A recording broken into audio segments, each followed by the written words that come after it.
States.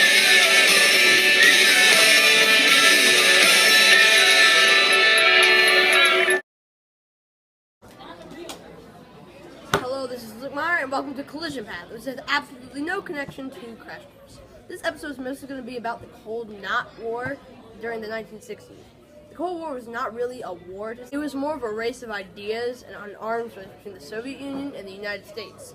It included the space race that we sort of won, and competitions in the Olympics. Eventually, these tensions led to repeated bomb tests and scares. During the 1980 Olympics, there was a miracle on ice, which occurred when the underdog American hockey team beat the Soviet Union hockey team, which was at the time considered mathematically impossible. The tension began to grow between the two countries. And so after World War II and the bombing of Hiroshima and Nagasaki, do the think rectangle.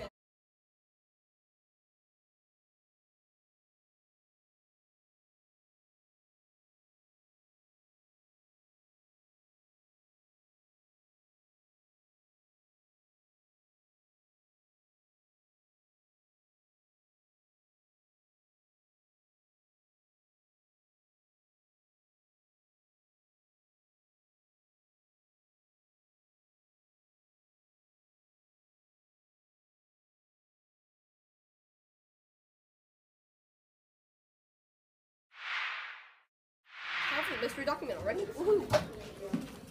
Okay, so the rules are simple. If I get it wrong, I get slapped in the face by Foshi. If I get it right, I don't. Okay. The gravity of the situation which confronts the world today necessitates my appearance before a joint session of the Congress. Foreign policy and the national security of this country are involved. One aspect of the present situation, which I wish to present to you at this time for your consideration and decision, concerns Greece and Turkey. The United States have recently received from the Greek government an urgent appeal for financial and economic assistance. Preliminary reports from the American Economic Mission now in Greece and reports from the American ambassador in Greece corroborate the statement of the Greek government that assistance is imperative if Greece is to survive as a free nation. So, I heard a lot of hungry stuff and stuff with the United States government. So, is it the Truman Doctrine? Yes! Now to our reporter in Soviet Russia. Here in the Soviet Union, the Cold War is a very big deal since the war is mainly between the U.S. and the democratic states. This is more of a war of ideas than an actual war, and it is mostly about nuclear weapons, communism versus democracy. Both sides want to bomb each other, but we both refrain from doing it because if we bomb them, they will destroy us, a concept known as mutually assured destruction, also known as MAD. We also have experimented with psychological warfare and had a lot of rivalry with the U.S. in many events and are competing with them in the space race. In 1968, we got the first man in space, Yuri Gagarin, and now we are competing to get to the moon first. One of our recent leaders is Joseph Stalin, who famously said, "Death is a solution to all problems. No man, no problem." In his regime, he killed millions of people and quoted, "The death of one man is a tragedy.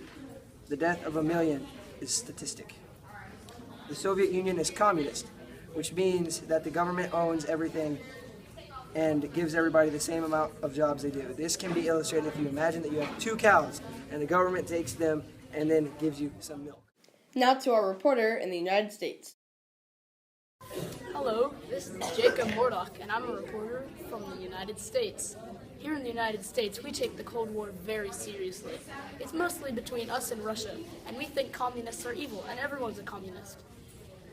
Children here live in constant fear of being bombed. Children in schools are taught to duck and cover if there's ever a nuclear bomb drill. But what they don't know is that the nuclear bomb drills were just made up so that they'd be assured that they thought that they were actually safe, even though they really weren't. In the Cuban Missile Crisis, we found out that Russia had planted secret nuclear missiles in Cuba, our neighbor. We got pretty mad at that, so we sent a blockade over to Cuba. This is some real footage of the Tsar Bomba.